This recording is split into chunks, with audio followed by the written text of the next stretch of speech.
So you're thinking about getting a dog, right? You've got that perfect picture in your head, the long walks in the park, the cozy cuddles on the couch, that immediate magical connection. But what happens when that dream smacks right into reality? Let's get into what you really need to know before you pick out your new best friend. And really, it all boils down to this one question. Do you just go with your heart and fall for that adorable face in the window? Or do you take a step back and really ask yourself if this animal's needs, its temperament, and even its reputation are going to fit into your life for the next, say, 10 to 15 years? Because trust me, that choice makes all the difference. Look, we all know the journey of picking a dog starts with the heart. It's all emotion, but it can hit some very real, very frustrating roadblocks pretty fast. We're talking about everything from apartment rules to vet bills you never saw coming. For millions of people, that dream turns into a serious dilemma. And the scale of this problem is just staggering. I mean, we're talking about a huge chunk of the population here.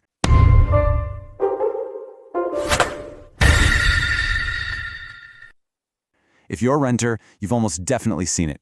You find the perfect apartment, but then you see the banned breeds list. And just like that, the dog you love could be the very reason you can't find a place to call home. It's heartbreaking. So what's behind this whole thing? What's the number one reason for this dilemma? It's breed-specific restrictions. So why? Why do landlords and property managers have these lists in the first place? Well, it's usually not personal. It almost always comes down to business. For a landlord, this is often just a straightforward business decision, and it's driven by three main things. First off, their insurance company might jack up their rates or even drop them entirely if they allow certain breeds on their high-risk list.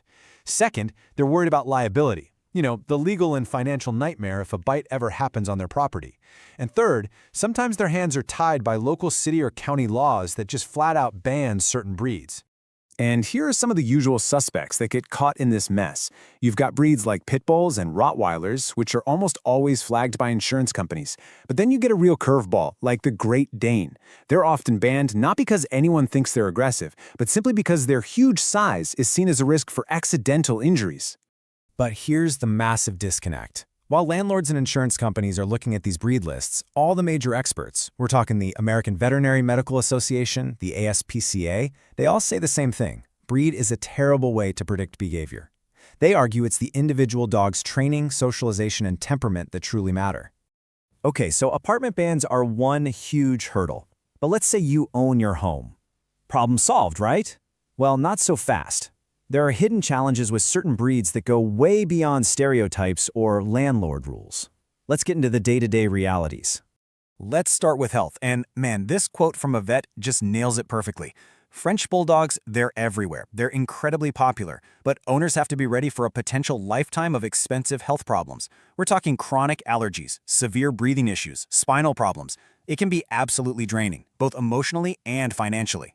Then you've got the personal side of things, just calculating risk and temperament for your own family. This quote comes from a total dog lover who admits many pit bulls are amazing pets, but for her, because she had a toddler, she just wasn't willing to take what she saw as a risk.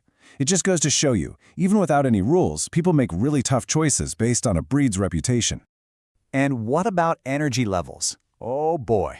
This quote from a Border Collie owner is intense. It's a stark reminder that some of these breeds were bred for a job. They are brilliant, working animals that need hours of physical and mental stimulation every single day. If they don't get it, that incredible intelligence can turn destructive, and laps around the house might just be the beginning. And this really gets us to a crucial point. So much of the conversation around difficult dog breeds is focused on aggression, but the reality for most owners, it's completely different. The real test is whether you can handle the vet bills, the grooming needs, and that relentless energy that's just hardwired into their DNA. So this brings us to something really fascinating, a kind of paradox. You'd think that with all these known issues, people would steer clear of certain breeds, right? Well, the data shows the complete opposite. Let's look at this wild gap between the breeds experts warn about and the ones people are actually bringing home. All right, let's look at the numbers.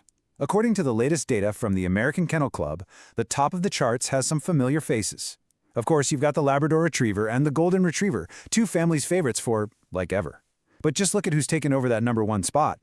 That's right. For 4 years running, the French Bulldog has been the most popular dog breed in America. They actually knocked the Labrador Retriever off the top spot after a 31-year reign. Their small size is perfect for city living, and that has just fueled this incredible explosion in their popularity. And here it is.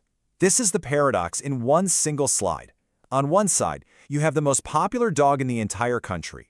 And on the other, you have that laundry list of severe chronic health issues that veterinarian was talking about.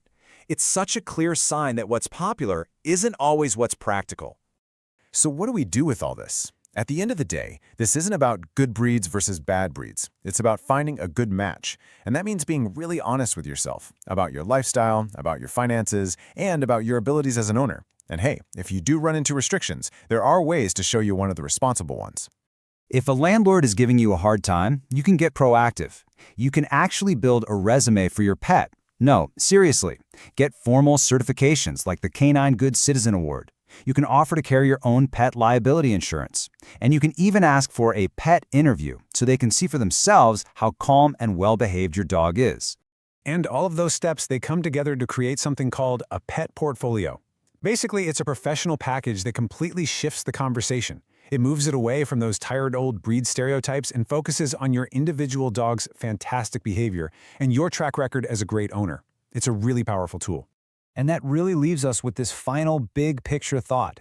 When you pick a dog breed, you're not just picking out an animal. You are signing up for a very specific lifestyle, a specific set of needs, costs, and daily routines. So before you fall in love at first sight, you have to ask yourself, are you really ready for the lifestyle that comes with that dog?